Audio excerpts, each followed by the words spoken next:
ओम नमः शिवाय। हर हर महादेव। आज नए वर्ष की सबको बहुत बहुत शुभकामनाएं। इस नए वर्ष में हमारा जो आध्यात्मिक लक्ष्य है उसी को ही कंप्लीट करेंगे। इस वर्ष हमने स्व परिवर्तन का जो लक्ष्य परमात्मा ने दिया है उसको ही कैसे संपूर्ण करना है वो हम आज समझेंगे महादेव जी के ज्ञान के अनुसार। महादेव जी ने हमें बताया है कि हमने फिर से वही अवस्था प्राप्त करनी है। कौन सी अवस्था? जो हमारी ओरिजिनल अवस्था थी। तो आज हम यही समझेंगे कि हमने क्या मेंटेन करना है। एक तो वो अवस्था थी जब मेरे पास जीवन नहीं था, केवल ये अवस्था थी। ये जो समय चल रहा है जिसको सारी दुनिया कलयुग के नाम से जानती है, घोर कलयुग के नाम से जानती है, लेकिन जो पावरफुल आत्माएं हैं उनके लिए घोर कलयुग नहीं है, उनके लिए डायमंड एज है। ज्ञान में आपने सुना होगा उनके लिए डायमंड एज है। ऐसा बोलते हैं ना कि दुनिया के लिए घोर कलयुग है और हम आत्माओं के लिए डायमंड एज है। डायमंड एज क्यों है हम आत्माओं के लिए? संगम युग को डायमंड एज भी कहा है ना, क्योंकि हम आत्माओं के पास दोनों चीजें हैं, जीवन भी है और वो अवस्था भी हमें मालूम हो गई। यानी अगर आत्मा चाहे तो जीवन में मुक्त अवस्था को प्राप्त हो सकती है। तब उस समय पहले तो जीवन नहीं था, केवल मुक्त अवस्था थी। जब आत्मा अपने प्योर फॉर्म में थी, वही 100% peace, purity, happiness, love, bliss है। उस समय था ना जब हम मुक्त अवस्था में थे, लेकिन मुक्त अवस्था थी। मुक्त माना कुछ था ही नहीं। अब जीवन है। अब जीवन में रहते हुए उस अवस्था को फील करना है। जीवन में रहते हुए जीवन भी है और वो अवस्था भी है। ये वंडरफुल बात है, ये पावरफुल अवस्था है और ये आत्मा का लक्ष्य है जो गॉड ने हम बच्चों को दिया है। ये लक्ष्य है जीवन भी रहे, जीवन नहीं छोड़ना, ये लक्ष्य नहीं है हमारा। जीवन में रहते हुए उस संपूर्ण अवस्था को फील करना है। फील में भी हो, कर्म करें तो वाणी में भी हो और व्यवहार में भी हो, तो संपूर्णता है। जीवन में रहते हुए मुक्त अवस्था को फील करना, जो कि पहले वाली अवस्था से ज्यादा पावरफुल है। जब जीवन नहीं था तब तो मुक्त अवस्था थी ना, लेकिन इस समय जीवन मुक्त अवस्था जो है वो उससे भी पावरफुल अवस्था है। जब से ज्ञान शुरू हुआ था, बाबा ने यही लक्ष्य दिया था कि बच्चे जीवन मुक्त अवस्था को प्राप्त करना है। मुक्त अवस्था बाद में जब यहां से जाएंगे, लेकिन पहले इसी जीवन में रहते हुए उस अवस्था को फील करना है। और फिर स्व इच्छा से, खुशी से, ब्लिसफुल स्टेज में, इसी स्टेज में जीवन का त्याग करना है। नहीं तो जीवन छोड़ते वक्त आत्माओं को दुख होता है, कष्ट होता है, परेशान होती हैं। बाबा की यही शिक्षा है कि बच्चे जीवन में रहते हुए तो मुक्त अवस्था को फील करना ही है। वहां क्या था? मूल वतन में हम केवल फील करते थे, एंजॉय किया और हमने मेंटेन भी की वो अवस्था। और यहां क्या है? यहाँ व्यवहार में हम उस अवस्था को ला सकते हैं, वहां हम व्यवहार में नहीं ला सकते। परमार्थ नहीं कर सकते, किसी का भला नहीं कर सकते। यहां पर हम परमार्थ कर सकते हैं, यानी खुद ऐसी अवस्था को प्राप्त करके दूसरों की भी वो अवस्था बनाने में मदद कर सकते हैं। ये यहां कर सकते हैं, वहां नहीं कर सकते। यहां पर जीवन में रहते हुए मुक्त अवस्था को फील करना है। जीवन भी है और मुक्त अवस्था भी है। ये लक्ष्य है आत्मा का, ये लक्ष्य है। जीवन से भागना नहीं है। सन्यासी जैसे भागे, संसार से भागे ना, भागना नहीं, जीवन में रहना है। जितना ये कलयुग घोर होता चला जाएगा उतने ही हमारी अवस्था अचल अडोल रहे। यही इस समय की अद्भुत बात है कि हम घोर कलयुग से घबराएं नहीं। आपकी शक्तियों का तभी पता चलता है जब दुख आता है, कोई कष्ट आता है तो पता चलता है आप में कितनी पावर है। यही जीवन का खेल है कि इस घोर कलयुग में ही खेल करके दिखाओ। अगर मैदान में कोई है ही नहीं तो क्या मजा। यहां पर खेल खेलना है और ऐसी अवस्था को प्राप्त करना है, खेल करके दिखाना है। इस ग्लोब पर खेलना है। ये जीवन मुक्त अवस्था ही हर आत्मा का लक्ष्य है। इस लक्ष्य की प्राप्ति के लिए अगर ये लक्ष्य समझ आता है तो भागना लक्ष्य नहीं है। जिनका भागने लक्ष्य है, भागकर आप कहां जाओगे? मन तो आपके साथ ही जाएगा ना। इसी दुनिया में रहना है। यही कर्म क्षेत्र है। कर्म क्षेत्र है आत्माओं का, और जीवन मुक्त अवस्था को प्राप्त करना है। सब कुछ होगा फिर भी डिस्टर्ब नहीं होंगे। यही पावरफुल स्टेज है। कोई नहीं होगा तो डिस्टर्ब नहीं होंगे, उसको पावरफुल स्टेज नहीं कहते। इसलिए कंप्लेनिंग नेचर नहीं बनानी कि ये दुनिया ही खराब है, ये ऐसे है, ये वैसे है, फलाना ठीक नहीं, ये ठीक नहीं। ऐसे नहीं करना।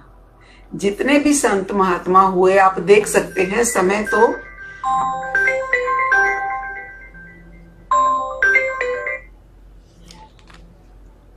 उनके समय भी तो खराब ही समय था ना।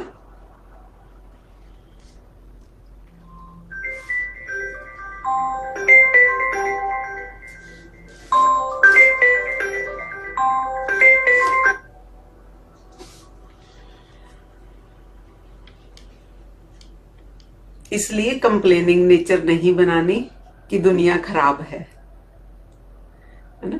जितने भी संत महात्मा हुए आप देख सकते हैं कि वो डिस्टर्ब नहीं होते थे। उन्होंने किसी ने कंप्लेन नहीं की। इसी दुनिया में जी करके दिखाया उन्होंने। ये लक्ष्य है क्या कि इसी जीवन में मुक्त अवस्था को फील करना। मुक्त भी और खुश भी हैं। खुश भी हो, लवफुल भी हैं और ब्लिसफुल भी हैं। ऐसी अवस्था हो। तो ये अंतिम स्टेज है। इसके लिए हमने क्या करना है, यहां से हमारा शुरू होता है। सबसे पहले हम समझेंगे कि आत्मा ने स्व परिवर्तन करना है।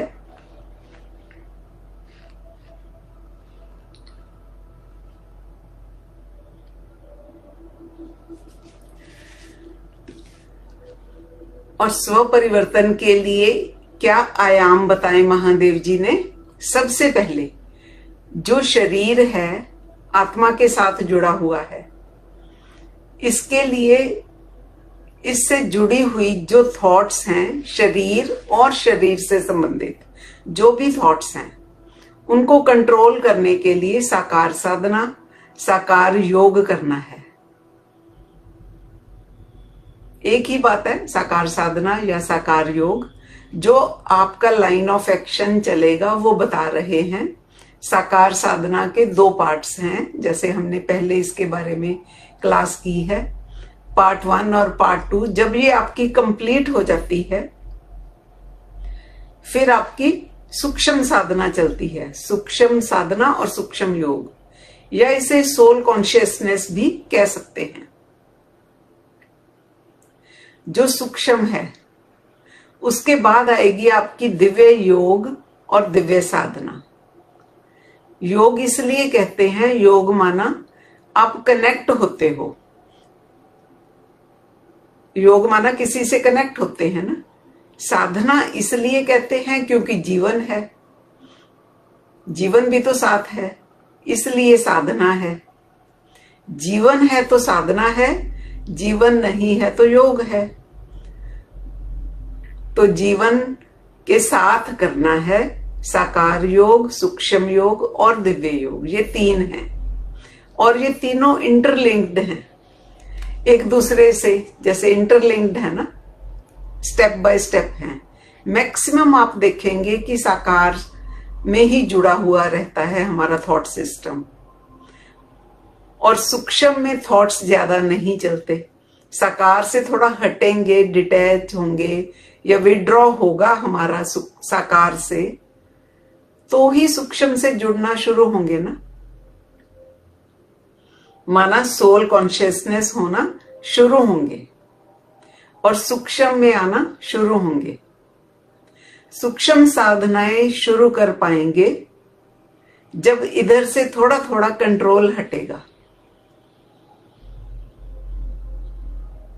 कंट्रोल कर पाएंगे साकार को, तभी तो सूक्ष्म में जाएंगे ना। और जब सूक्ष्म योग करेंगे तब उसके बाद दिव्य साधनाएं शुरू कर पाएंगे, डिवाइन योगा जिसे कहते हैं। जो साकार साधना है उसके लिए केवल आपको गाइडेंस चाहिए।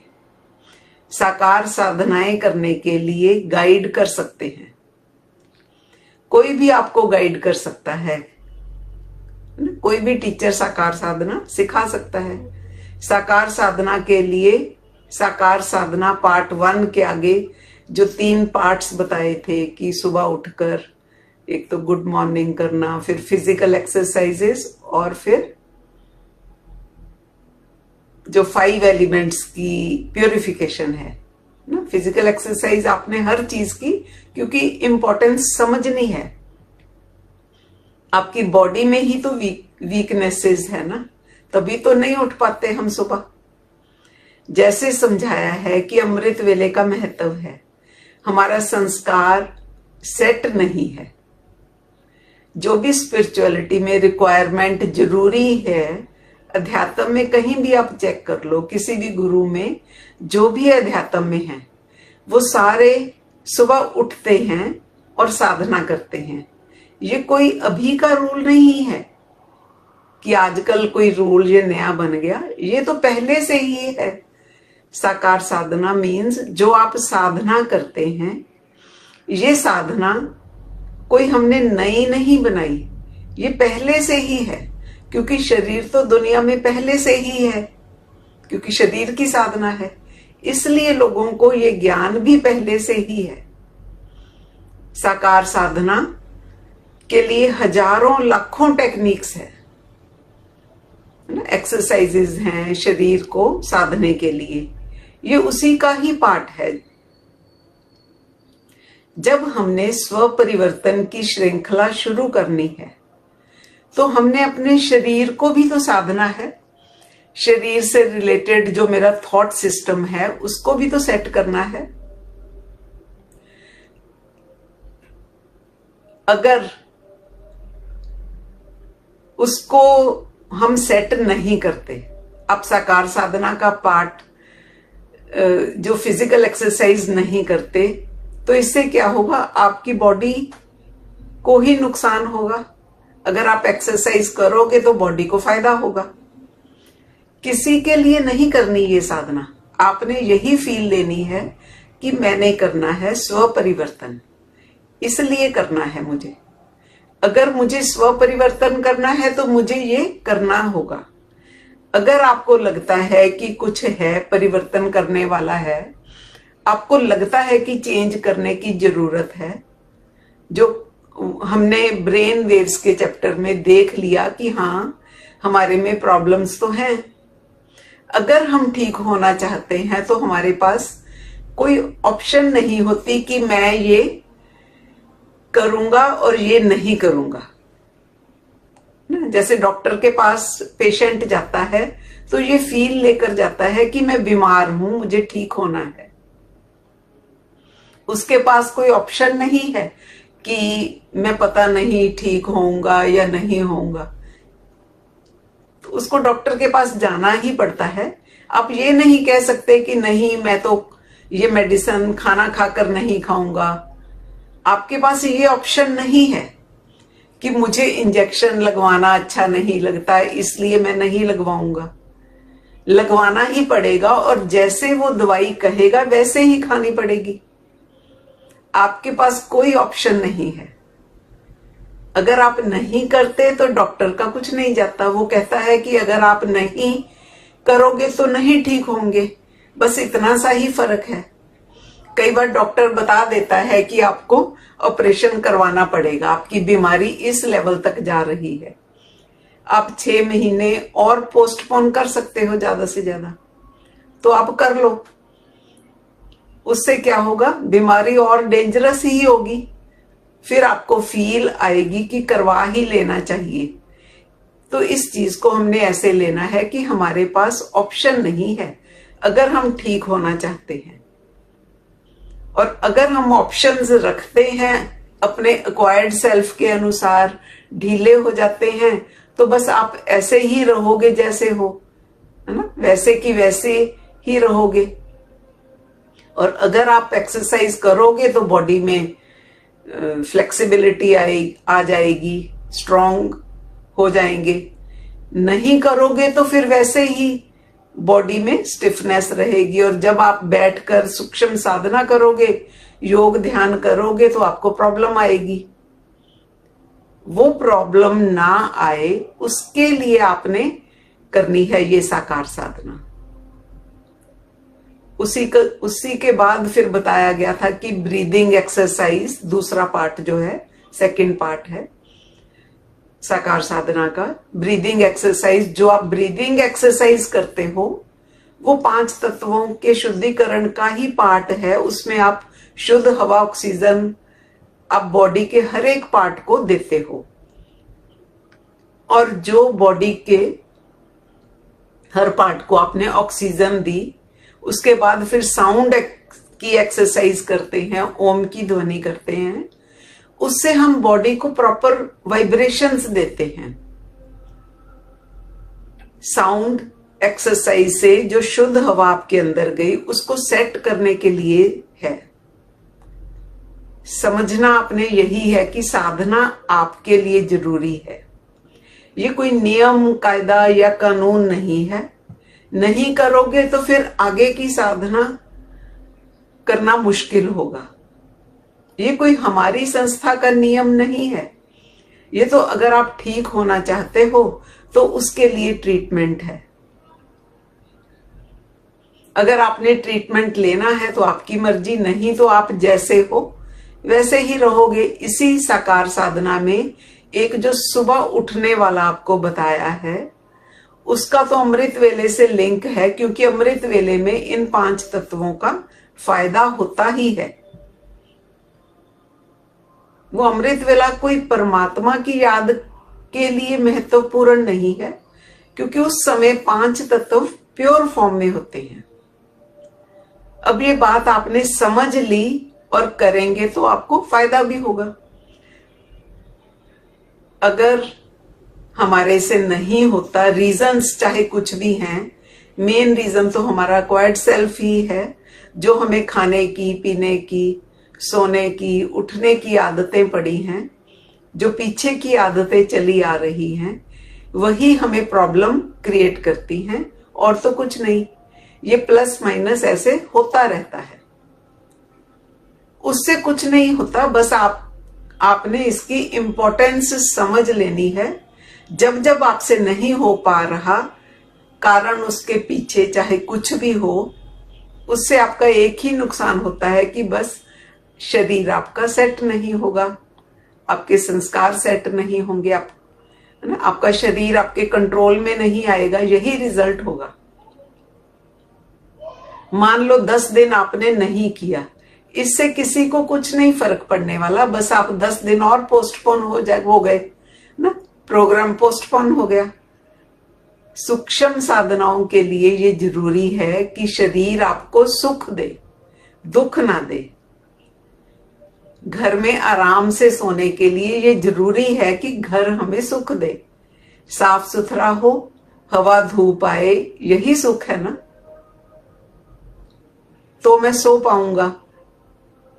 अगर लाइट चली जाए, गर्मी भी पूरी पड़ रही हो, ऊपर से गंदगी फैली हो, तो मैं सो नहीं पाऊंगा। ऐसे ही हमारा शरीर है, गंदगी भरी पड़ी है, इसके अंदर स्टिफनेस है, दर्द होता है। तो इसकी क्लीनिंग के लिए ये साकार साधना, इसकी सफाई के लिए है, जहां बैठकर मुझ आत्मा ने योग करना है, ध्यान करना है, जहां पर मुझे बैठ करके योग करना है। तो इसकी सफाई करनी होगी, परमात्मा की याद जहां पर बसानी है, योग करना है, ध्यान करना है, इस तन में ही तो आएगी ना परमात्मा की याद, क्योंकि मैं खुद तो इसी तन में हूं। तो इस तन की सफाई जरूरी है।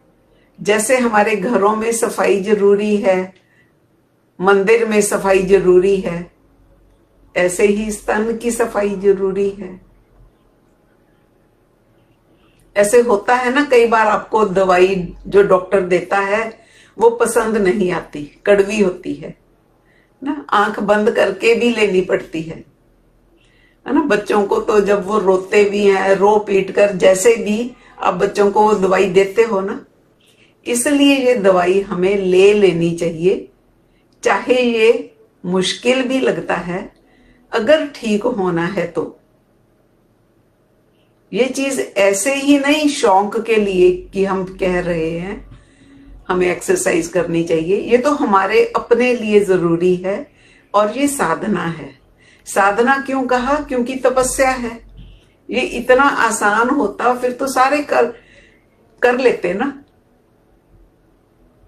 जिस वक्त हम ज्ञान में होते हैं ना, ज्ञान में जब हम चलते हैं, हमने ज्ञान लिया, खाली ज्ञान लिया, सूखा ज्ञान, खुश्क ज्ञान, तब हम कितना हायर फीलिंग्स में चले जाते हैं कि हम तो बहुत महान आत्माएं हैं। लेकिन ये है रियलिटी कि मेरा खुद का शरीर मेरे वश में नहीं है, मैं अपने शरीर को भी अपनी मर्जी से नहीं चला पा रहा। इतनी विल पावर नहीं है मेरे अंदर में कि मैं इसकी प्रोग्रामिंग कर दूं कि रोज मुझे 4 बजे 5 बजे उठना है। फिर शरीर की क्या मजाल की ना उठे। इसको जैसा आप चाहें ढाल सकते हो। आपने कई जैसे वीडियोस में देखा होगा कैसे कैसे अपने शरीर के साथ वो करते हैं सर्कस में, या ऐसे योगा भी की मुश्किल जो आसन करते हैं, एक्सरसाइजेस करते हैं, अलग अलग तरीके से अपने शरीर पर उन्होंने मेहनत की। उन लोगों ने अपने शरीर को साध लिया। कोई रस्सी पर चल रहा है, कोई छलांग लगा देते हैं, है ना। और कोई एक योगी है जो एक छोटे से बॉक्स में खुद को बंद कर लेता है, फिर उसे नदी में डाल दिया। तो श्वासों को भी साध लिया उन्होंने। ये साधनाएं हैं। हम कहते हैं कि हम तो त्रिलोकीनाथ हैं, और ये लोग जो अपने शरीर को साध लेते हैं, ये तो आपसे बहुत नीचे के लेवल के हैं, जिन्होंने अपने शरीर को ऐसा बना लिया। हम उनसे ही प्रेरणा ले सकते हैं। हमने तो कुछ भी नहीं करना, सिर्फ सुबह उठना है, एंजॉय करना है, मस्ती करनी है। उसमें भी हमारा एक्वायर्ड सेल्फ हमें रोकता है ना। कितना वो हमारे आगे आ जाता है कि हमें करने नहीं देता। और स्टार्ट करते हैं तो थोड़े दिनों बाद फिर हमारा लिंक टूट जाता है। कोई बात नहीं, महादेव जी कहते हैं लिंक टूटने का गम नहीं करना, ज्यादा पश्चाताप नहीं करना। जो भी कारण है, जिनके कारण से ये लिंक टूटा, जैसे ही वो कारण समाप्त हो फिर से खड़े होना है। ये तब होगा जब हम ऐसे बार बार गिरेंगे और फिर से खड़े होंगे। एक बार, दो बार, कई बार, कितनी कितनी बार फेल होते हैं और फिर सफल हो जाते हैं। हमें पता होना चाहिए कि इसके बिना हमारा काम नहीं चलेगा। अभी तो फिर भी हम कर लेंगे, आने वाले टाइम में तो और भी शरीर आपका जवाब दे जाएगा। शरीर से तो जितना काम लेते रहोगे, इसको चलाते रहोगे तो चलता रहेगा। अगर आपने इसको ढीला कर दिया, सुस्त कर दिया, तो ये सुस्त हो जाएगा और बीमारियां लग जाएंगी। इन सब से बचने के लिए ये जरूरी है। तो साकार साधना की इंपॉर्टेंस हमने समझनी है, क्योंकि हम तो अभी स्टार्ट ही नहीं हुए।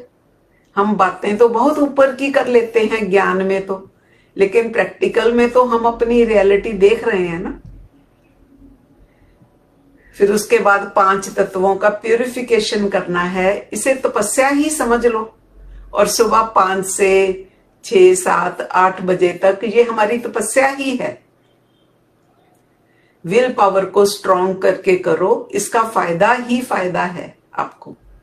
और ये समझ के करो कि ये स्व परिवर्तन के लिए जरूरी है। ये पहला स्टेप है, पहला कदम है स्व परिवर्तन के लिए। दूसरी बात, इसमें एक और चीज जोड़नी है कि जब हम खुद करते हैं, आपने देख ही लिया कि हम बार बार ढीले हो जाते हैं। किसी भी काम में जो काम हमें नहीं आता तो हमें किसी के सहारे की जरूरत पड़ती है। तो हमें सहारा लेना चाहिए, क्योंकि हम तो फिर ऐसे ही आलसी हो जाते हैं।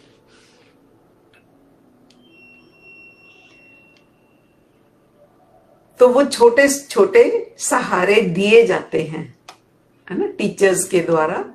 उन सहारों की इंपॉर्टेंस समझो। वो सहारे कौन कौन से हैं? पहला सहारा कि ये जो साधना है, ये साधना हफ्ते में एक बार आप किसी एक्सपर्ट के साथ कर लो, टीचर के साथ कर लो। अगर 6 दिन ऊपर नीचे हो भी गया तो एक दिन तो प्रॉपर कर पाओगे। जिस दिन उनके साथ करोगे तो फिर से स्टार्ट हो जाओगे। 2-3 दिन तो असर रहेगा ना, फिर से जाग जाओगे और सुबह उठ जाओगे। ऐसे थोड़ा सा जबरदस्ती करनी पड़ती है खुद के साथ, ज्यादा तो नहीं। आपके लिए यही सहारा है। इसमें हमारा कोई नियम नहीं है, ये प्योर परमार्थ है और ये सहारा है और कुछ नहीं है। हमें पता है कि ये सहारा हम सबको लेना पड़ता है।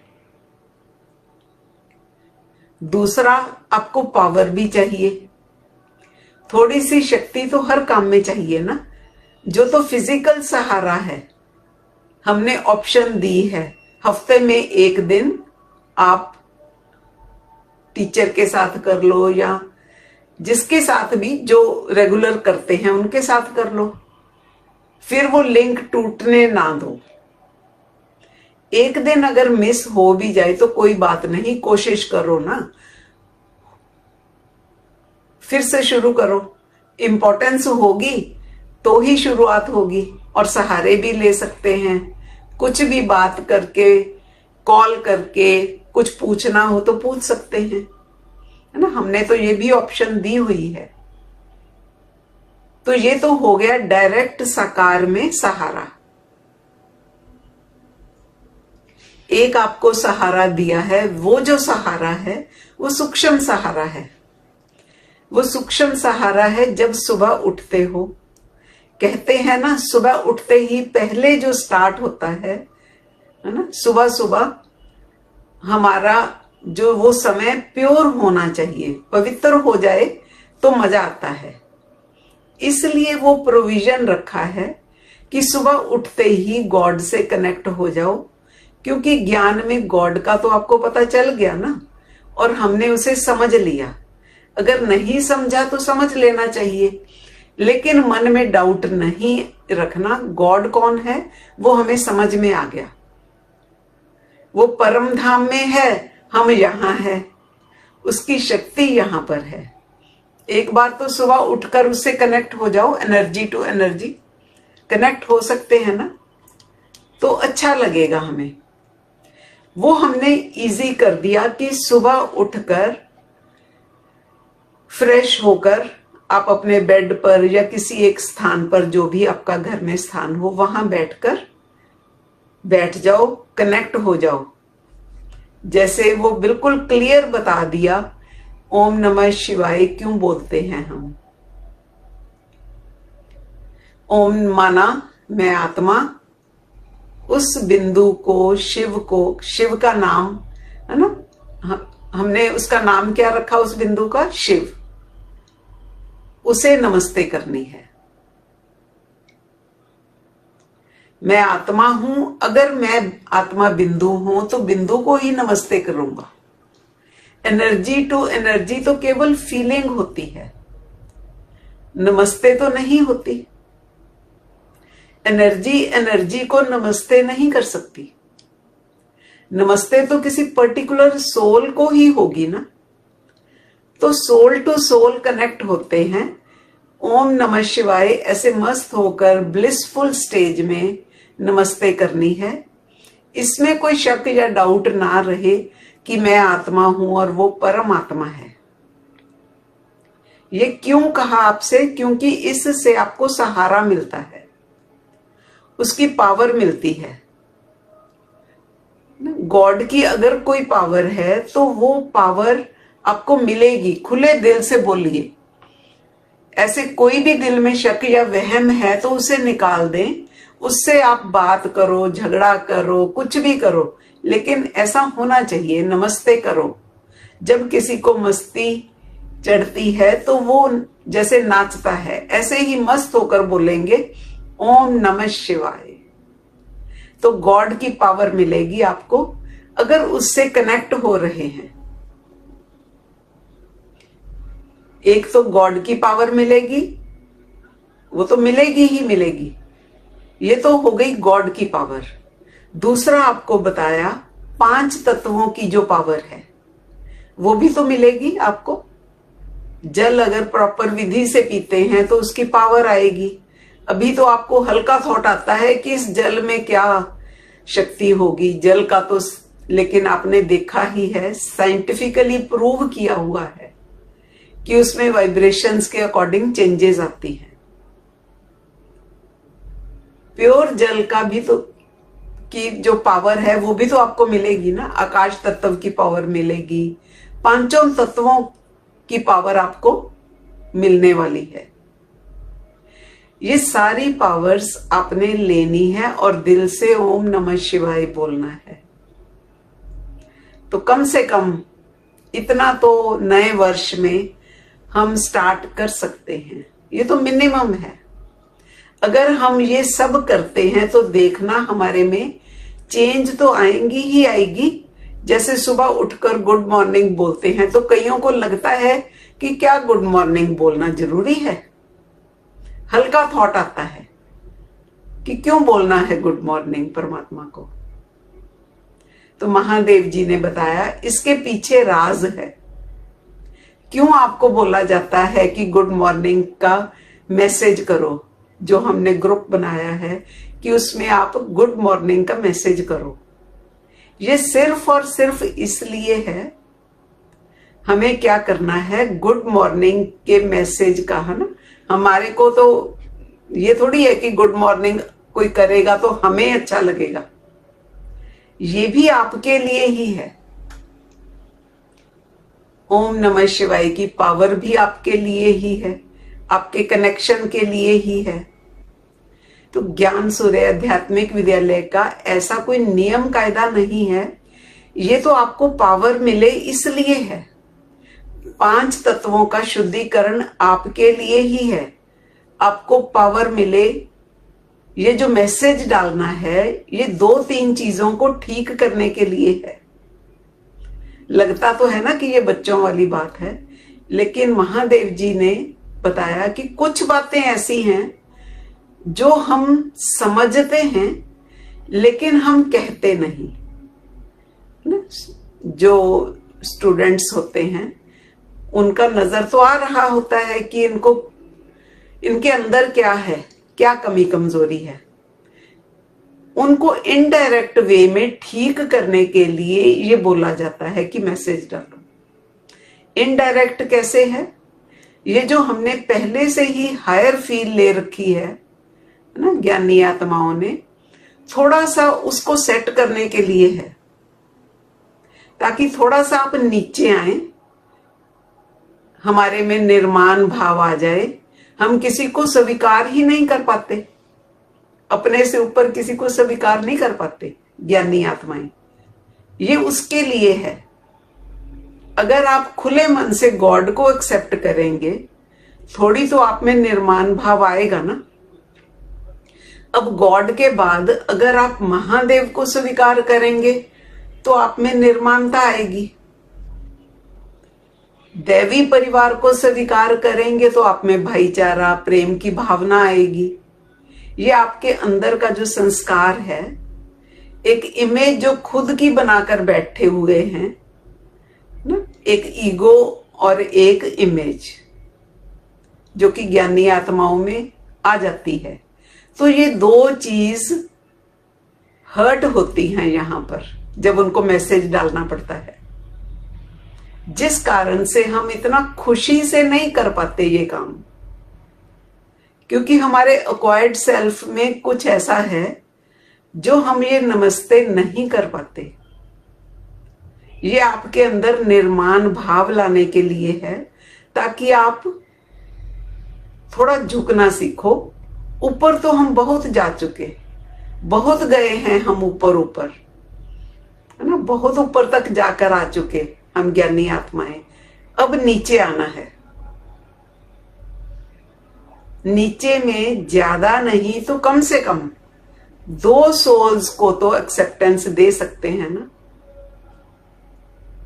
एक वह जो निराकार है और दूसरा है जो बिंदु आकारी रूप, तीसरा है साकार जो ज्योति बिंदु महाज्योति है।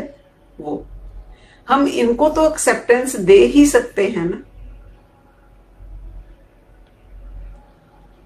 एक तो जो निराकार है, दूसरा जो आकार में बिंदु है और तीसरा जो साकार में ज्योति बिंदु।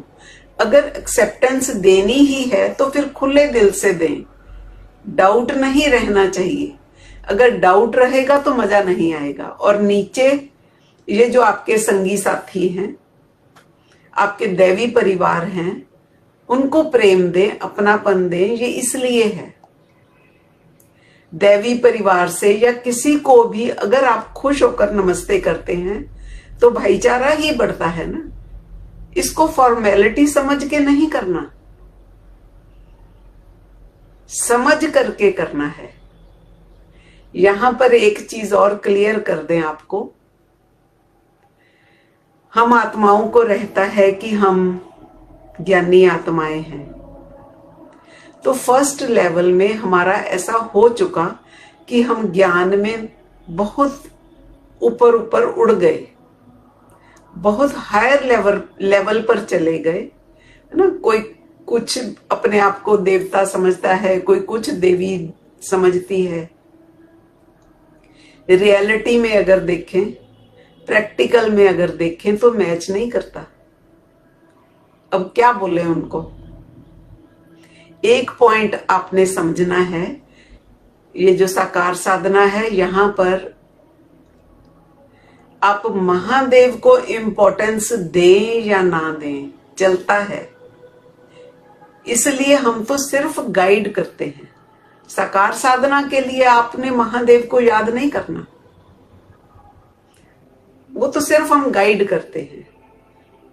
जैसे एक डॉक्टर आपको बता देता है कि ये आपकी प्रॉब्लम है और ये सॉल्यूशन है और ये दवाइयां हैं, लो और बात खत्म।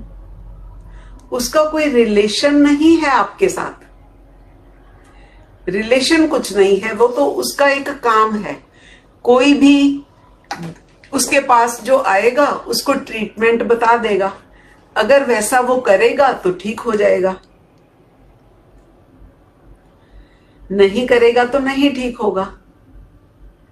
नेक्स्ट, जब हम सूक्ष्म साधनाओं की बात करते हैं ताकि सूक्ष्म में परिवर्तन आने लगे, मेरी सोच में परिवर्तन आए, मेरी एंगर इरिटेशन का जो लेवल है वो प्रॉपर सेट होने लगे, उसके लिए केवल गाइडेंस से काम नहीं चलता।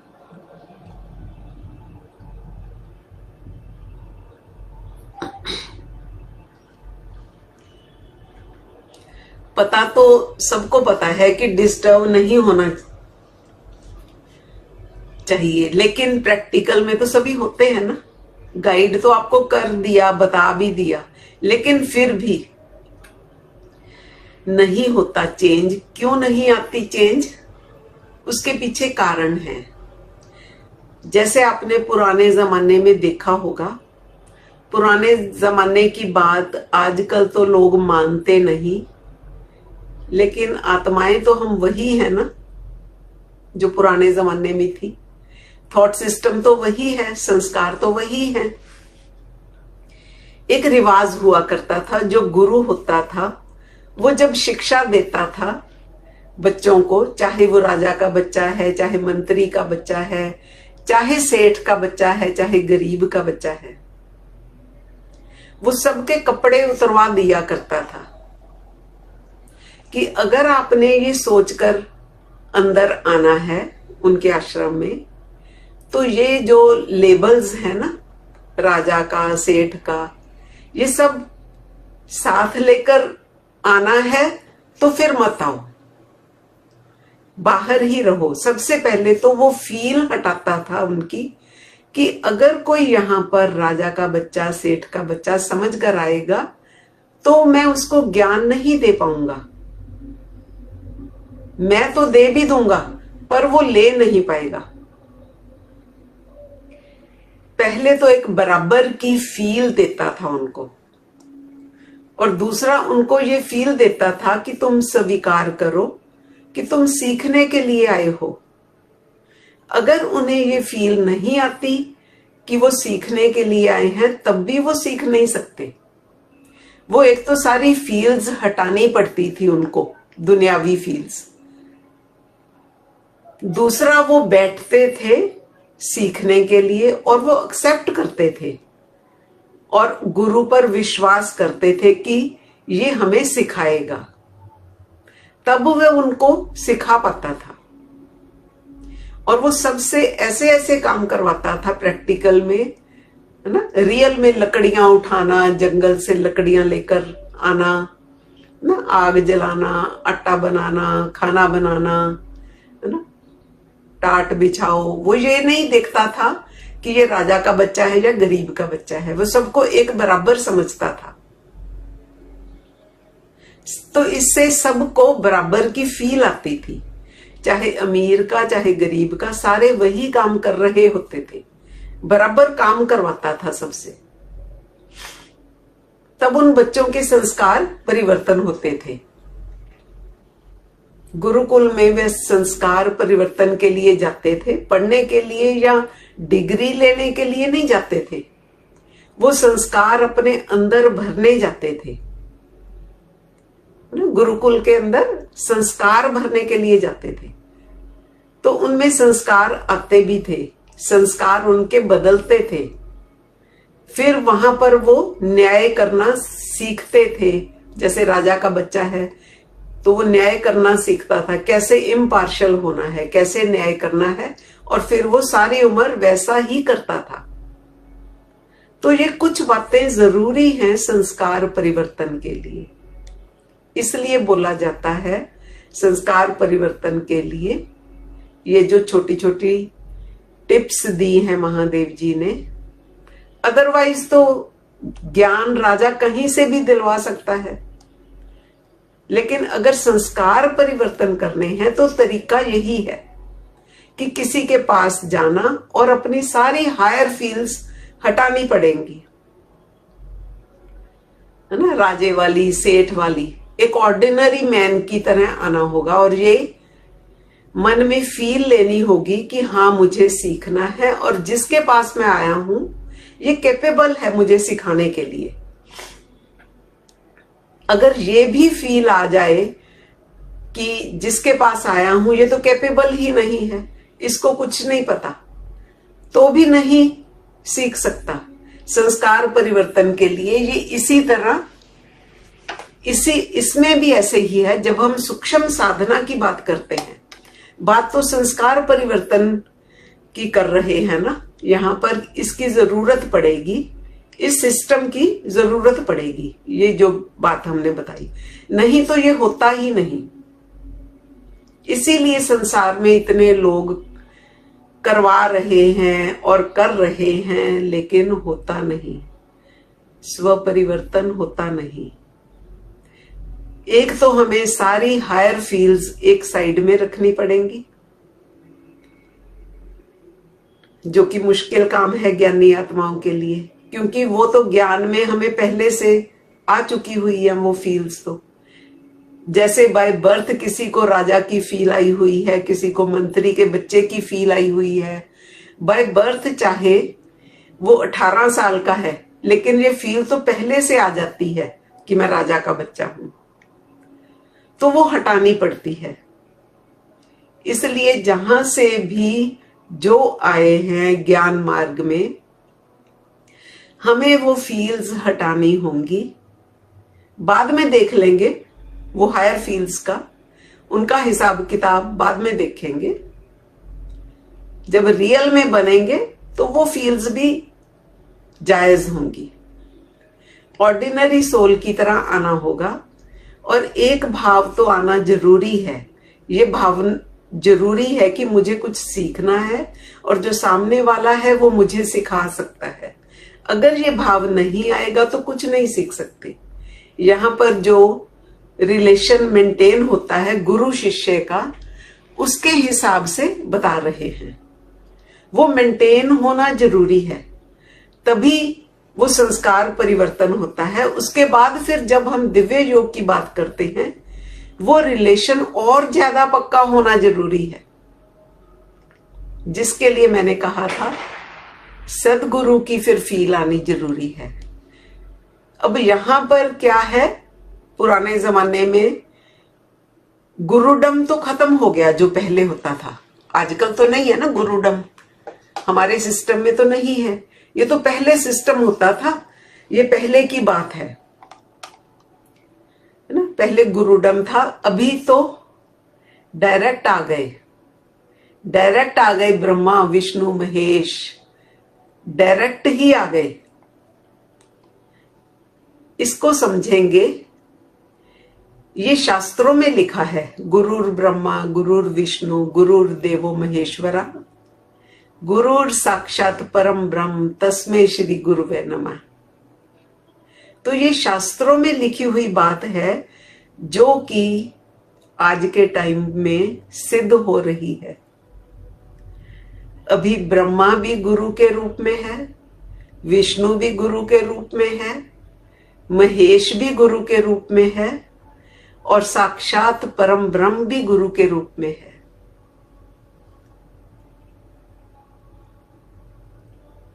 महादेव ही परम ब्रह्म है, जो साकार सृष्टि में इस समय ये सभी हैं। इनमें से एक तो चुनना ही होगा। अगर ज्ञान मार्ग में आना है तो एक को तो चुनना ही होगा। इस सिस्टम में बताया था ना कि अगर आप टीचर से जुड़ते हैं, फिर लेक्चरर से जुड़ते हैं, फिर प्रोफेसर से जुड़ते हैं, फिर आप टेक्निकल कॉलेज में जाते हैं, कोई प्रोफेशन चूज करते हैं, तो आप अपग्रेड ही होते हो। आपको सिस्टम से ही जाना होगा। आपको ये चीज समझ लेनी चाहिए कि वो जो पार ब्रह्म है इस समय आपके सामने है,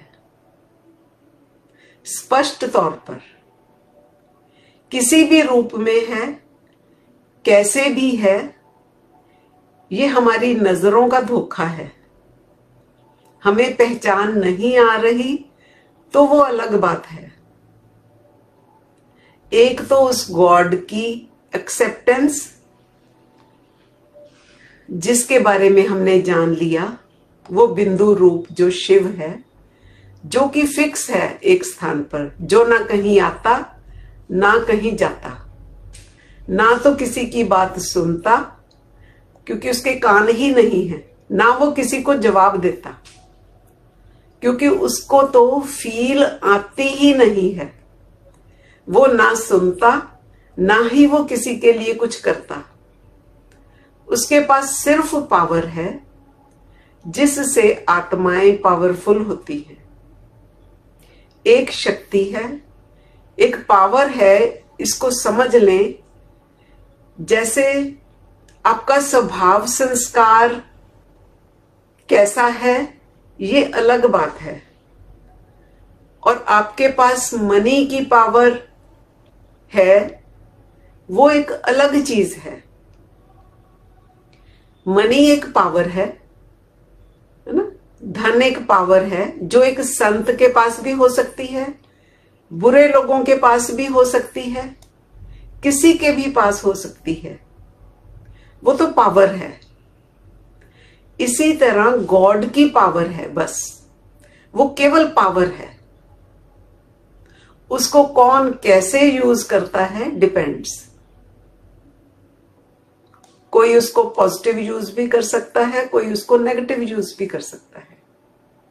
ये पावर का तो ऐसे हो गया।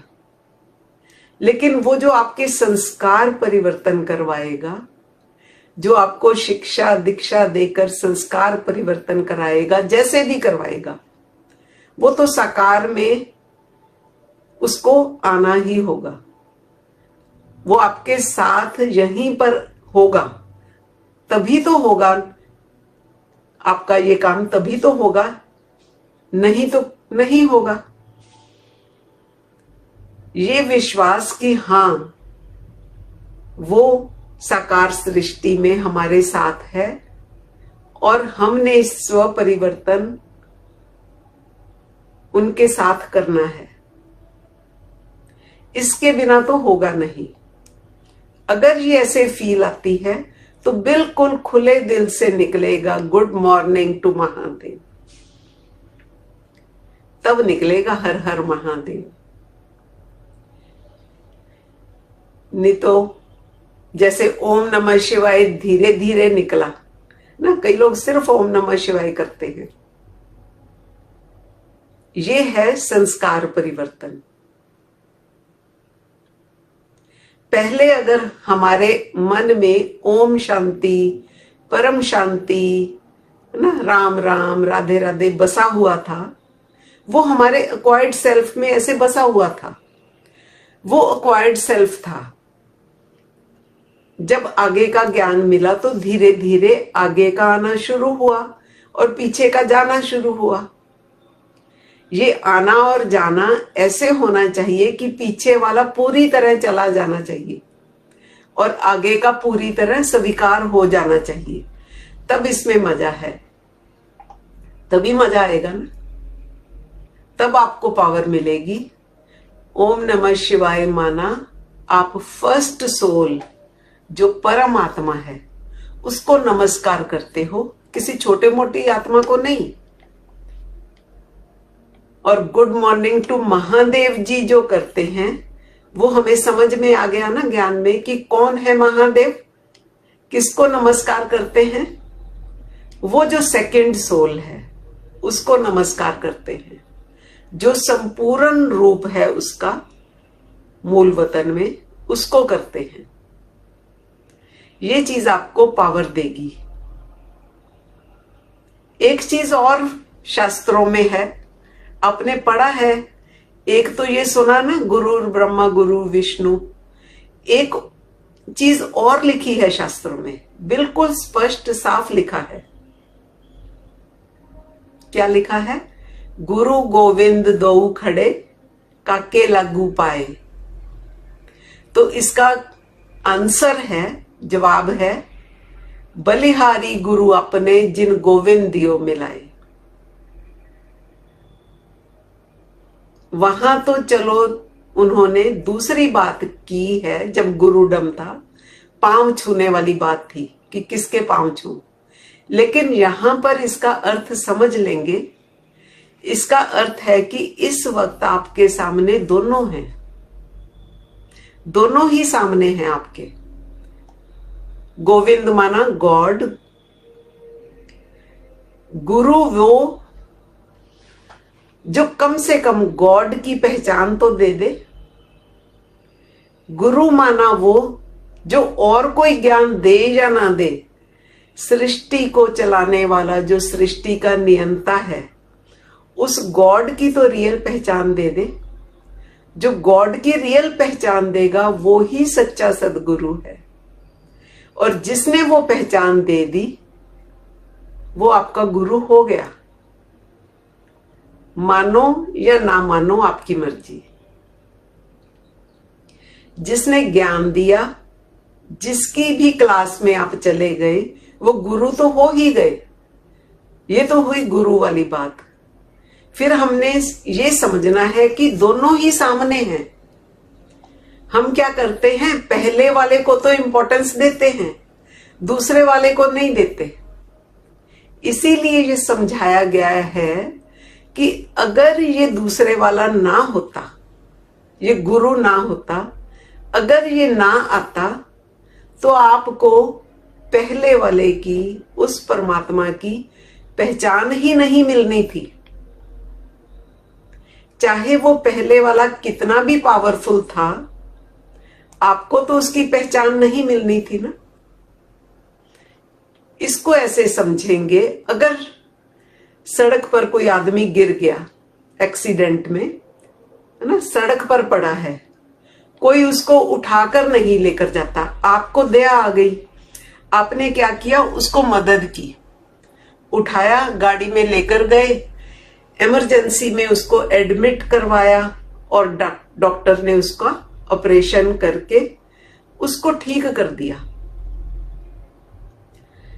अब देखें, ठीक तो उस डॉक्टर ने किया, डॉक्टर ने ही ठीक किया, लेकिन जब उसे होश आएगा, जब वो जागेगा, दिल से जो उसकी दुआएं निकलेंगी वो डॉक्टर के प्रति नहीं निकलेंगी, दिल से दुआएं आपके प्रति निकलेंगी।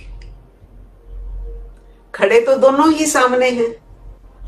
एक जिसने ठीक किया वो डॉक्टर है, जिसके पास इल्म है।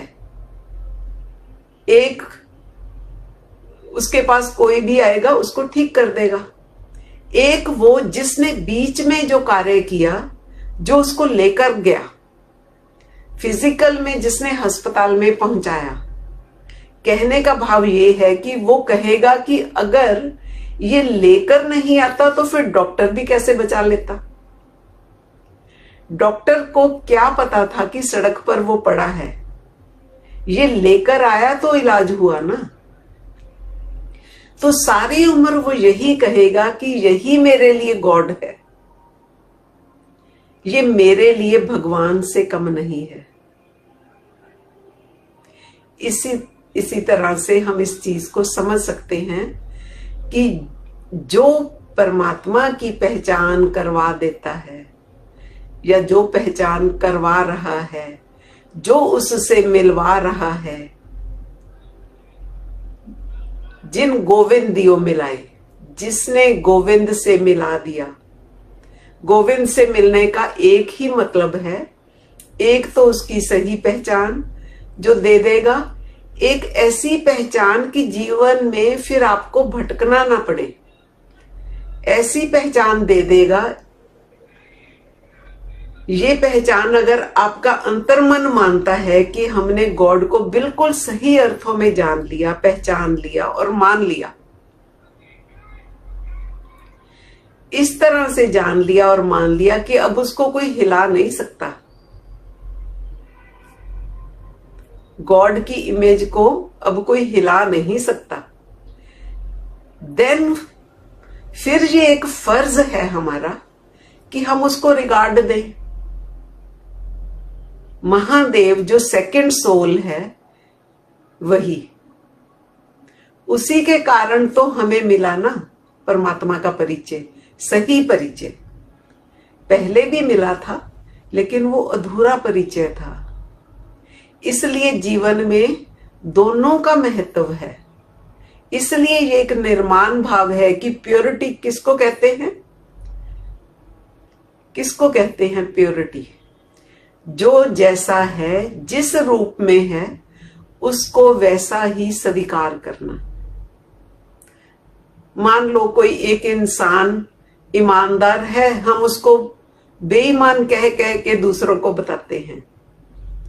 दिख रहा है कि वो ईमानदार है और कह रहे हैं कि नहीं, लगता नहीं, पता नहीं ईमानदार है या नहीं। तो ये प्योरिटी नहीं है। ज्ञान क्या है? वो जो है, जैसा है, वैसा ही सामने रख देना। ये है प्योरिटी। माना जो ज्ञान है, जो समझ है, जो आपको जैसे भी मिली है, जहां से भी मिली है, वैसी ही सामने रख देना। ये है प्योरिटी। कुछ भी उसमें मिक्स ना करना, कुछ भी उसमें फिर करने की जरूरत नहीं है। जो है, जैसा है, जैसे मिला, जहां से मिला, उसको एज इट इज रख देना। ये है प्योरिटी। प्योरिटी में ही पावर है। अगर हम ऐसा नहीं करते या ऐसा नहीं कर पाए तो हमारा कुछ एक्वायर्ड सेल्फ उसमें वर्क करता है ना। कुछ तो है इम्प्योरिटी जिस कारण से हम नहीं कर पाते। फिर संस्कार परिवर्तन के लिए ही तो आए हैं हम। हमें यही तो संस्कार परिवर्तन करना है, फिर ही ऐसा होगा। ऐसा क्यों जरूरी है? जब हम सूक्ष्म साधना करेंगे तो फिर जो कुछ भी हम बोलेंगे वो तो सूक्ष्म में ही बोलेंगे।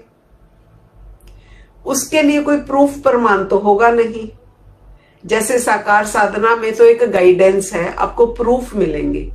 जैसे आप साधना करेंगे तो आपको अच्छा लगेगा, मजा आएगा, एंजॉय करोगे, आपकी बॉडी में चुस्ती फुर्ती आएगी। वो प्रमाण हो जाएगा कि हाँ जी, ऐसे करने से ऐसे होता है। और भी प्रमाण मौजूद हैं इसके तो प्रूफ प्रमाण आपके पास होते हैं साकार साधना में। लेकिन जिस वक्त हम सूक्ष्म में बोलेंगे तो फिर वहां पर अगर ये वाली फील नहीं होगी ना आपके अंदर, वो एक्सेप्टेंस नहीं होगी, अगर वो रिस्पेक्ट रिगार्ड वाली फील नहीं होगी, तो वो साधना आप पर इफेक्ट नहीं करेगी, क्योंकि वो सूक्ष्म में है।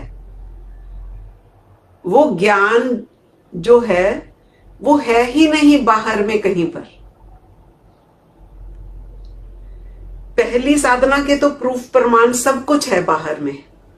हमारे से नहीं सीखना तो किसी और से सीख लो, किसी से पर्टिकुलर होने की उसमें जरूरत नहीं है।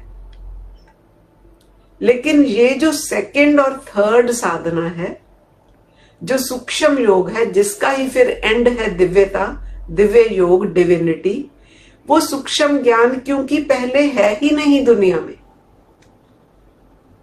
इसलिए जब वो ज्ञान आप सुनोगे, जब हम बोलेंगे, जैसे अगर हमने बोला कि महादेव जी ने ये बताया ना कि सबका इनेट सेल्फ भी अलग अलग है और एक्वायर्ड सेल्फ तो अलग अलग है ही। अब इसको दिखाना है हमने व्यवहार में। तो मेरे सामने अगर कोई एक्ट करता है और वो मेरे बिल्कुल विपरीत बात करता है, मेरी सोच के विपरीत है, तब हमने स्टेबल कैसे रहना है ना। अगर महादेव जी का ज्ञान एक्सेप्ट किया होगा तभी आप स्टेबल रह पाओगे, तभी आपको मालूम है कि कैसे डिस्टर्ब नहीं होना। सीखा तो हमने यही है ना महादेव जी से। अब ये बात तो दुनिया में कोई मानता नहीं है ना। वो तो मानते हैं कि मूल रूप में हम सब एक जैसे ही हैं, सब एक हैं। इसलिए उनको लगता है कि जो हम कह रहे हैं वो ही सही है। ये तो पॉसिबल ही नहीं कि सबको हम एक्सेप्ट कर लें। तो यहां पर अगर आपका एक्वायर्ड सेल्फ, जो एक्वायर्ड सेल्फ भी वैसा ही है, एक ऑर्डिनरी फील है, तो आप भी नहीं मानोगे। ये जो बातें कह रहे हैं कि ऐसी फील होनी चाहिए, रिगार्ड देना चाहिए, ये मेरे लिए नहीं है। इसलिए कह रहे हैं क्योंकि ये सूक्ष्म साधना में फेथ और प्योरिटी का लेवल बहुत जरूरी है। फेथ और प्योरिटी ये नहीं है तो वो साधना हो ही नहीं पाती। कुछ तो वो लेवल मेंटेन होगा तो ही बात समझ में आएगी, नहीं तो नहीं आएगी। और तीसरी साधना तो और भी सूक्ष्म है। ये किस लिए जरूरी है? ताकि आपको एक्सेप्ट हो जाए वो बात जो महादेव जी ने बताई है। जैसे अगर वो गुरु और शिष्य का रिलेशन बना होगा ना, वो फील होगी, तो गुरु जो बोलता है शिष्य को एक्सेप्ट हो जाता है, बहुत जल्दी एक्सेप्ट हो जाता है, क्योंकि पहले से ही वो तो एक्सेप्टेड है कि ये जो बोलेगा मैंने वो करना है। इसको समर्पण भाव भी कहते हैं शास्त्रों में। अगर शिक्षा दीक्षा लेनी है, सीखना है, तो समर्पित होना होता है। तन मन धन सब कुछ है तेरा, क्या लगे मेरा, ऐसे बोलते हैं ना। समर्पण का भाव ये है, तन मन और धन तीनों समर्पण करना होता है। समर्पण का अर्थ भी यहाँ पर उसी को समझ आएगा जिसमें प्योरिटी का लेवल होगा। इसका मतलब ये नहीं कि जिसको आप समर्पण करोगे वो सब कुछ आपका कागजों में अपने नाम लिखवा लेगा, जो कि बहुत से लोग ऐसा करते हैं, और उसको यूज कर लेगा। ऐसे नहीं होता समर्पण का भाव। समर्पण का भाव ये है कि मैंने ये सब कुछ आपको समर्पण किया, अब आप जैसे कहोगे मैं इनको वैसे ही यूज करूंगा। उसने लेना थोड़ी ही है। अगर आप कहोगे मेरा धन आपको समर्पित है, मेरा तन भी समर्पित है, मेरा मन भी समर्पित है, इसका मतलब ये है कि जैसे वो आपको कहेगा ऐसे करना, तो आप वैसा वैसा ही करोगे। ये मतलब है इसका। आपने सुना है ना, मन मना भव, एक स्टेज है। मन मना भव का मतलब ये है कि मेरा मन अब मेरा नहीं रहा, मेरा मन तेरा हुआ। जो आप सोचोगे वही मेरा मन होगा, जो आप सोचोगे वही मैं सोचूंगा और सोच करके कार्य करूंगा। मेरा मन आपके जैसा हो गया, आपको समर्पित हो गया, अभी आपसे अलग नहीं कुछ सोचेगा। ये है मन का समर्पण। उससे अलग कुछ नहीं सोचेगा मेरा मन, माना आपने ही सोचना है। तन के समर्पण का मतलब ये होता है, आज से जो भी आप मेरे को सेवा दोगे, तन से क्या करना है, कहाँ जाना है, वो एज इट इज करूंगा। ये है तन का समर्पण। धन का समर्पण माना फिर ये धन को कैसे यूज करना है, कहाँ इसे छोड़ना है, कितना इसको इंपॉर्टेंस देनी है, कैसे सब क्लियर करना है, वो सारा गुरु गाइड करता है। इससे होता क्या है, अगर हम ऐसा करते हैं तो इससे हमारा ही जीवन सेट होता है। वो जो आप समझते हो ना, अकेले से नहीं होता है ना, मुश्किल लगता है। ऐसे अगर किसी से कनेक्ट होकर करते हैं, अगर हमारे अंदर कोई फील जागती है, श्रद्धा की, प्रेम की, विश्वास की, तो उससे पावर हमें मिलती है ना। भक्ति मार्ग में किसी देवता से लोग कनेक्ट होते हैं, गोविंद हरे, गोपाल हरे, कृष्ण हरे, है ना, राधे राधे ऐसे बोलते हैं ना, राम राम। ये तो सरेआम हम उनका गुणगान ही तो करते हैं ना। देवता तो शरेआम आपसे गुणगान करवा रहे हैं। रिगार्ड तो छोड़ो, वो तो गुणगान करवा रहे हैं। इसका मतलब ये है कि जो भी गोविंद हरे गोपाल हरे करेगा उसमें पावर आएगी, इसलिए उन्हें बोला गया होगा। इसलिए जो भी ये समझते हैं कि गुरु का रिगार्ड करो, इट मीन्स वो चीज आपको पावर आने का जरिया है। वैसे ही आपके जीवन में पावर आएगी और फिर वैसी ही आपके जीवन में चेंज आएगी, और कोई तरीका नहीं चेंज लाने का। जब हम ऐसे समर्पण कर देते हैं कि बताओ हमें क्या करना है, सब कुछ छोड़कर चले जाते हैं उनके पास, तो वो फ्री हम हो जाते हैं ना, इजी हो जाते हैं। इसलिए भाग भाग कर वो सभी काम करते हैं। इधर से दुनियादारी से हमारा मन डिटैच हो जाता है, शांत हो जाता है, क्योंकि उसने अपना तो कुछ अब सोचना ही नहीं, उसकी तो कोई जिम्मेवारी नहीं है, किसी और ने जिम्मेवारी ले ली, तो उनका एक्सेप्टेंस लेवल पावरफुल हो जाता है। और जिनको किसी पर भी फेथ नहीं होता है ना, ऐसी भी आत्माएं हैं, वो फिर अपनी फील से ही चलते हैं। खुद की फील ही उन्हें पावरफुल करती है, जिसके कारण से वो कभी सक्सेसफुल होते हैं, कभी नहीं भी होते। फेल और सक्सेस खुद ही हो रहे हैं सभी। गॉड को तो मानते हैं सभी, कहते हैं परमात्मा मेरे अंग संग है, मेरे अंदर ही है। फिर मेरे को गुस्सा कैसे आ जाता है, मुझे इरिटेशन कैसे हो रही है, मुझे नफरत क्यों होती है, टेंशन की का लेवल इतना कैसे बढ़ जाता है कि मुझे रात को नींद नहीं आती। परमात्मा की पावर से तो ये खत्म हो जाना चाहिए ना। जैसे हमारे ज्ञान के 3rd लेवल में है ना, बापूजी ने बोला कि मैंने सबके इतने % विकर्म विनाश कर दिए। तो ये बात तो ठीक है, अगर कोई रियल में गॉड से कनेक्टेड होगा, अगर वो कोई रियल में गॉड से कनेक्टेड होगा तो ऐसे ही होगा। परमात्मा के पास, एक सिर्फ परमात्मा के पास ऐसी पावर तो है, वो पारसमणि तो है, अगर छू जाए तो ऐसा हो भी सकता है, ये पॉसिबल है। लेकिन ऐसा क्यों होता नहीं, हुआ तो नहीं ना आज तक। जिनके कर्म विनाश भी किए गए थे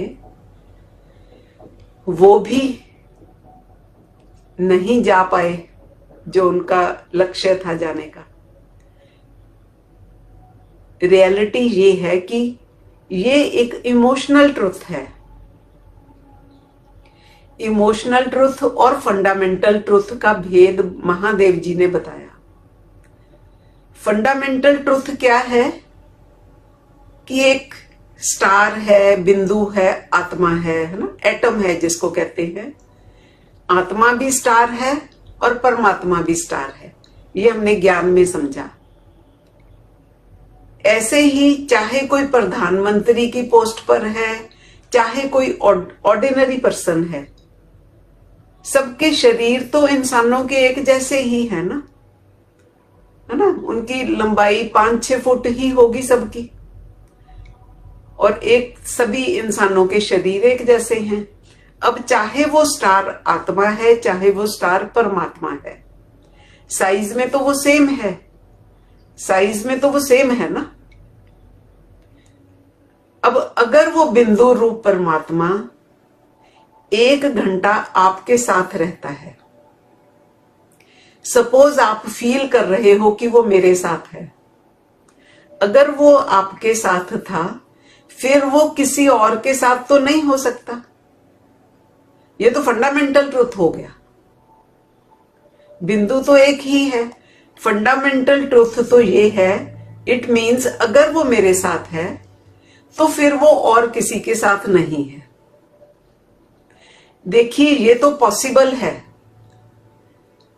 कि मुझे 1000 लोग याद करें, प्यार करें, और वो सब लोग खुद को मेरे साथ फील करें।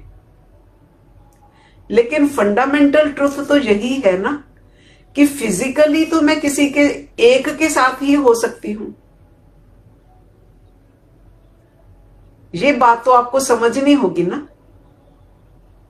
यही तो बात आपने समझनी है। यही कारण है कि हमारे जीवन में चेंज नहीं आई आज तक, क्योंकि हम ये सत्य नहीं समझ पाए। सत्य जो होगा वो कुछ ऐसा ही होगा। फिजिकल में तो मैं एक ही के साथ हो सकती हूं, ऐसे ही जो स्टार है, जो बिंदु है, वो एक के ही साथ हो सकता है। अगर कोई इंसान आपके साथ है तो किसी और शहर में कोई कैसे बोल सकता है कि वही इंसान मेरे साथ भी है? क्योंकि वो इंसान तो मेरे साथ है। कैसे? इंसान तो वही है ना, वो दो जगह कैसे हो सकता है? वो बिंदु भी सारी शक्तियों के साथ अगर आपके साथ है, वो किसी और के साथ तो हो ही नहीं सकता। फिर ये फंडामेंटल ट्रुथ तो हुआ नहीं, है ना, जो सभी कहते हैं कि मेरे साथ है, मेरे साथ है। इमोशनल ट्रुथ हो सकता है, क्योंकि ये बात लॉजिकल तो नहीं है। इस तरह से आपको समझना होगा, लॉजिकल ट्रुथ अलग है, इमोशनल ट्रुथ अलग है और फंडामेंटल ट्रुथ अलग है। तीनों को समझना होगा। फंडामेंटल ट्रुथ यही है कि वो हमेशा से परम धामवासी था, परम धामवासी है और परम धामवासी ही रहेगा। परमात्मा के बिंदु रूप की अगर बात करें, हमेशा उसके बारे में कहा जाता है, चाहे वो कोई भी समय हो, काल हो, सतयुग हो, त्रेता हो, द्वापर हो, है ना, चाहे कलयुग हो, चाहे 5000 साल पहले की बात हो, चाहे आज की बात हो, चाहे 5000 साल बाद की बात हो, उसकी लोकेशन चेंज नहीं होती। वो एक ही जगह रहेगा, परम धामवासी ही रहेगा। इसीलिए 1000 साल पहले भी ऋषि मुनियों ने बोला वो परम धामवासी है। आज से 50 साल पहले भी बोला और हमेशा बोलते हैं कि वो परम धामवासी है। आपको परमात्मा से रिलेटेड सारे क्वेश्चन क्लियर कर लेने चाहिए। आप ये पूछ सकते हैं कि अगर वो परम धामवासी है तो ब्रह्मा कुमारी इसमें क्यों कहते हैं कि वो हमारे साथ है, कि परमात्मा आ गया। आपको ये समझना होगा, हर चीज अपने अपने हिसाब से ठीक है, हर चीज उनके हिसाब से समझनी होगी कि उनका नजरिया क्या है। एक इंसान को कोई एक कह रहा है कि ये बहुत अच्छा है और दूसरा कह रहा है कि वो ठीक ठीक है और तीसरा कह रहा है कि इसके पास जाना भी मत, ये इतना खराब है। आपको ये समझना होगा कि उनके हिसाब से अच्छा कैसे है। आपको ये भी समझना होगा उनके हिसाब से नॉर्मल कैसे है, और आपको ये भी समझना होगा कि उनके हिसाब से वो खराब इंसान क्यों है, नेगेटिव क्यों है। मुझे सारी बातें समझनी होंगी, तभी मैं उस इंसान को पूर्ण रूप से समझ पाऊंगा, नहीं तो फिर मेरा तो अधूरा ज्ञान रह जाएगा। अगर मैंने उनकी बात मान ली कि ये बहुत अच्छा है, वो इंसान जिसके बारे में बात कर रहे हैं कि वो बहुत अच्छा है, तो हो सकता है वो खराब इंसान हो, फिर क्या करूंगा। तो सब तरफ से परमात्मा के बारे में, गॉड के बारे में आपको एक ऐसी फील आनी चाहिए कि उसके बारे में जो कोई कुछ भी बोल रहा है या जिसने आज तक जो कुछ भी बोला वो सत्य होना चाहिए, वो सत्य होना चाहिए। क्योंकि जिन्होंने बोला उन्होंने कोई स्वार्थ के वशीभूत होकर तो नहीं बोला। जिन्होंने ये बोला कि परमात्मा परम धाम से आ गया, उनको फील हुआ उसका आना, उनको उसका आना फील हुआ। ऐसे ही नहीं उन्होंने बोला कि परमात्मा परम धाम से आ गया। पहले क्यों नहीं किसी ने बोला? तो परम धाम से कैसे आया, किस रूप में आया, ये जानना है, ये समझना है, बस इतना समझना है। चाहे बिंदु रूप में नहीं आया, वो हमने समझ लिया, लेकिन किसी रूप में तो आया वो, जो कि हमने पिछली क्लासेस में भी समझा है। जिस वक्त रिलेशन कोई भी मेंटेन हो जाता है ना, जब प्यार की प्रकाष्ठा होती है, तो ऐसे लगता ही नहीं कि वो ऐसे मेरे अंग संग नहीं है। यहां पर फिजिकल में ही वो फील होता है, फिजिकल में ही फील होता है। वो जिस पर्पस के लिए आया था, जो उसके आने का पर्पस था, उसको पूरा कर दिया ना उसने। हमने जान लिया अब कि वो महाज्योति है जो आया, और किस रूप में आया वो भी हमने जान लिया। वो ज्योतियों को जगाने आया और ज्योतियों को जगा रहा है। ज्योत जगाना माना क्या कि आपके अंदर जो उसका अंश शेष रह गया, या आपका जो इनेट सेल्फ है, उसको जगाना। यही तो आत्मा का जागना है। आत्मा वैसे तो कोई दीपक बाती नहीं है। जागना माना आपके अंदर के उस भाव को जगा दिया, आपके अंदर जो नॉलेज है, जो ज्ञान है, उसको जगा दिया। यही कार्य किया उसने आकर के। तभी तो वो कहता है ना कि मैं तो सिर्फ ज्ञान देता हूं। ज्ञान स्वरूपम शिवोहम शिवोहम।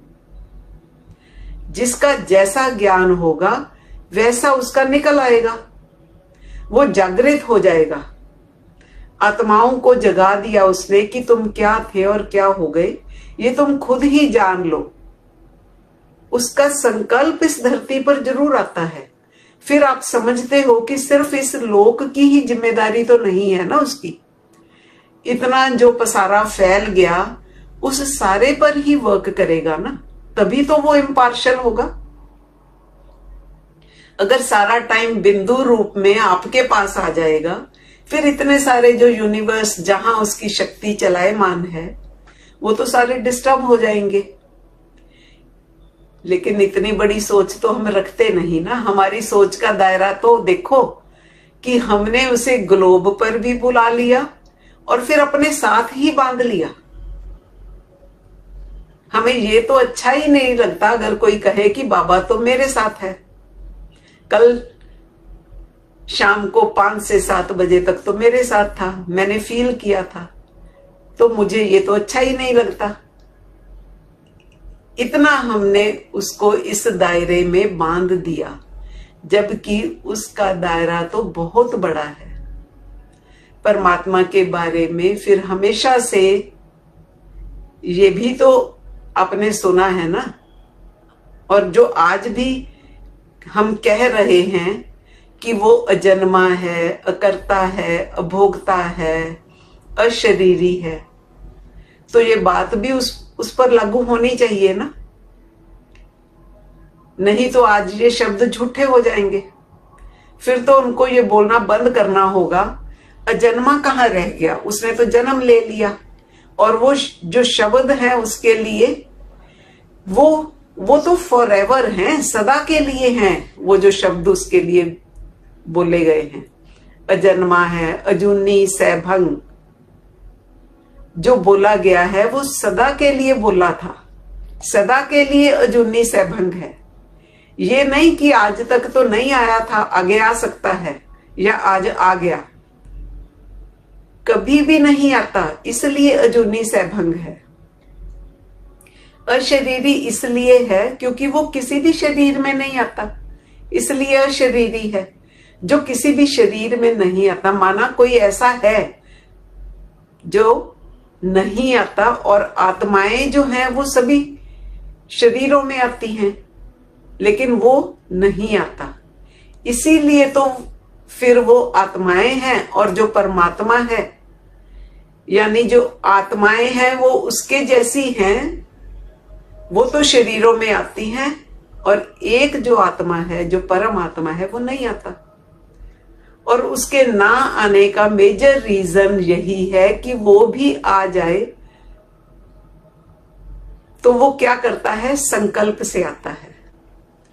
अगर वो आ गया तो सृष्टि उलट पलट हो जाएगी। लास्ट संकल्प तो उसी का है ना। संकल्प के द्वारा सबको कंट्रोल करता है, गवर्न करता है, वो भी उसका जो साकार स्वरूप है, जिसे हम देवों के भी देव, महादेव, शिव कहते हैं। उसके संकल्प से सब चलायमान है ना, गवर्न करता है वो संकल्प से। उस शक्ति से सब कुछ जागृत है। जो चेतनता है वो उस शक्ति से ही है, सिर्फ इस ग्लोब पर नहीं। कितने तो यूनिवर्स हैं, कहीं भी कोई भी सोल हो सकती है। कुछ समय पहले ही तो था, ज्यादा समय थोड़ी गुजरा है, 5-6 हजार साल पहले ही तो महाभारत हुई थी ना। उस जमाने में भी जो 5 पांडव हैं वो कैसे पैदा हुए? वो आम सिस्टम से तो पैदा नहीं हुए थे। अर्जुन सूर्य पुत्र था, भीम वायु पुत्र था, यानी सूरज ने स्वयं आकर के पुत्र दान दिया था, ऐसे ही गोदी में पकड़ा दिया। कोई आम रीति से थोड़ी पैदा हुआ था। महाभारत में तो सब कुछ दिखाया है ना, सब कुछ था ऐसे। आत्माओं का फ्री था आना जाना, किसी भी लोक में आना जाना फ्री था। आज हमारी सोच का दायरा तंग हो गया है। तो सब कुछ जो भी आज तक हमने सुना परमात्मा के बारे में, वो उनके हिसाब से बिल्कुल सही है, सब सत्य है। तो आज के दिन हमने स्व परिवर्तन पर कार्य करना है, फेथ और प्योरिटी का लेवल बढ़ाना है। तो इन्हीं शब्दों के साथ आप सबका बहुत बहुत धन्यवाद। फिर से many many happy returns, many many happy blessings for new year. ओम नमः शिवाय। हर हर महादेव।